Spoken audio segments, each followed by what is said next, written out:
Mr. President, Excellencies, ladies and gentlemen, let me first of all commend you all for your strength to have made it so far after a long year. Well done. Mr. President, the national anthem of Ghana, which was so beautifully sung this morning to open this morning's proceedings, contains several lines that reflect Ghana's sometimes difficult past. I'm thinking in particular of these words from the first verse. Help us to resist oppressors' rule with all our will and might forevermore. These are sentences in which the colonial past resonates. Certainly also the history of slavery, and this not only applies to Ghana. As the ambassador of the Kingdom of the Netherlands, I feel personally addressed.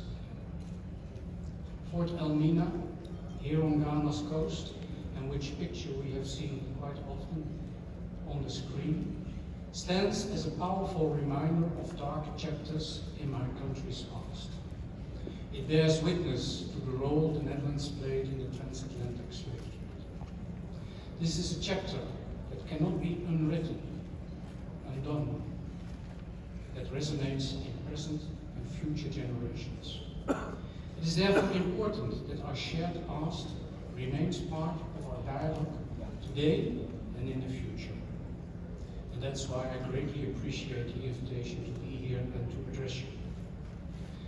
As you know, Mr. President, in 2022, former Dutch Prime Minister, Minister Rutte, apologized on behalf of the Dutch government for these dark pages of our history.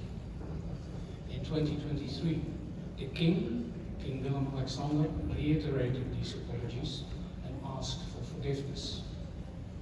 Today, at the invitation of the Republic of Ghana, I, together with my German colleague, will focus on the possible return of objects of cultural significance, the return of cultural artifacts.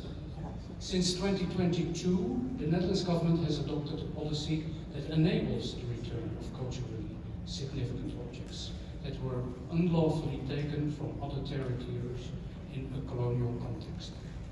The government considers such returns part and parcel of a much needed process of addressing historical injustices.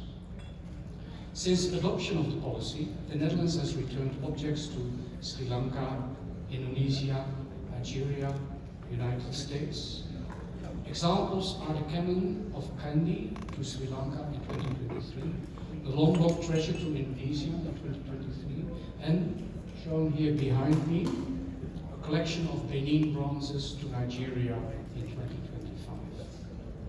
Returning objects often provides a positive boost to cultural and museum cooperation, allowing us to tell these important stories together. Our policy is demand-driven. The process begins when a country requests the return of an object that it considers its own. We regard it as our duty to make our collections transparent through digitalization and publication, including available provenance information. Joint provenance research can be initiated in cases where there is uncertainty on how the object came into the Netherlands' possession. An independent advisory committee working closely with experts from the country of origin assesses requests on the basis of provenance research. The Dutch government finally decides on which path. If the advice is positive, the object is returned unconditionally in collaboration with the country of origin. After return, the country takes responsibility for the object and decides where it belongs. To strengthen ties between European and African museums, the EU-African Museum Partnership was launched in Addis Ababa on the 29th of April this year, bringing together African and European museums that want to work more closely on these issues. The Netherlands is proud to be a co-donor of this initiative, alongside France, Germany, and Belgium. Here in Ghana, we have started discussions with the Honorable Minister for Culture and with Professor Kotso Kavua and his national focal team on the restitution of stolen cultural heritage from Ghana. As mentioned, the first step is to show which objects in Dutch collections are likely linked to Ghana. I'm therefore proud to present to the President later on a catalogue of objects from the National Ethnographic Collections in the Netherlands, the World Museum. The exact provenance of these objects, and there are 2,000 in this catalogue, is not yet fully known. But this catalogue is a starting point for continuing this return process together. I've heard that word quite often. We have to work together. We are certainly ready to do that. So my government and I stand ready to take next steps, in particular in case other countries are interested in this, as Ghana is right now. We thank our Ghanaian hosts for the opportunity to explain this policy at this important conference, and thank you for your attention.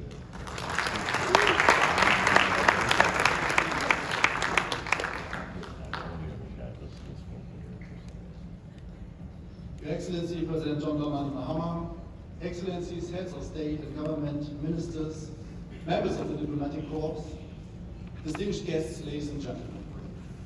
Thank you to the Government of Ghana for organizing this conference on reparatory justice, for highlighting the importance of colonial legacies, and for inviting Germany to contribute to this important and moving discussion.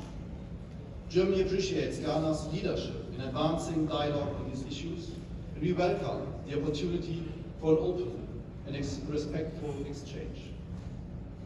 We look forward to continuing this conversation with partners in Ghana and around the world. Germany stands by its historical responsibility. We do our utmost to actively address the legacy of our colonial past through dialogue with affected countries and societies. One priority is our engagement towards the return of ancestral remains and cultural property from the colonial context. For Germany, this commitment is part of a broader conviction.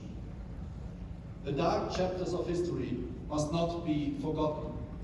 We cannot change the past, but confronting history honestly is essential if we want to build a better future. A future in which such injustices are never repeated, never again. This conviction guides Germany's approach today, and today's symbolic gesture reflects that commitment. It reflects Germany's commitment to enabling the return of these objects. The catalogue we hand over today documents the results of extensive provenance research on 4 objects from Pando in the Ghana-Volta region, 2 war drums and 2 war horns. They form part of the heritage of the Dagadu rulers of Pando. They accompanied important moments in community life. They carried history, memory, and authority. The research documented in this catalogue has helped us better understand the circumstances under which they came into German possession. They came into German possession during the colonial period, in a context marked by profound power imbalances and structural colonial violence. Understanding these histories matters, because behind every object lies a societal, a human story. And behind every collection lies a history that deserves to be examined with honesty and care. This is why Germany actively supports provenance research as a key instrument for enabling transparency and returns. The Pando objects are not the end of the story.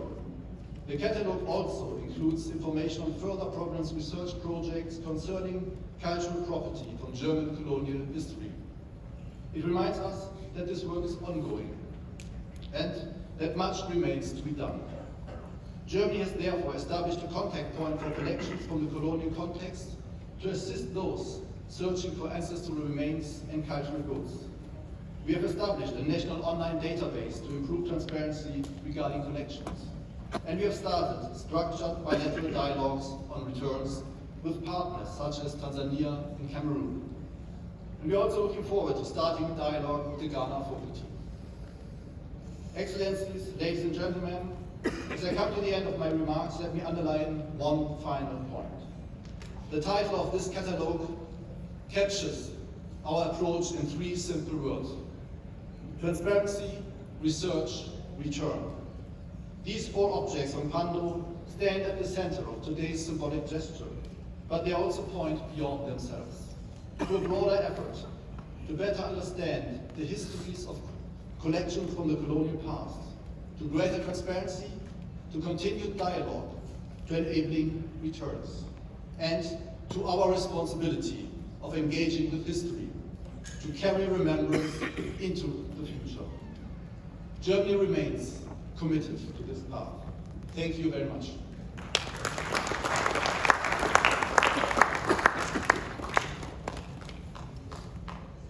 Thank you very much. It is now my pleasure to invite you, the President of our Republic,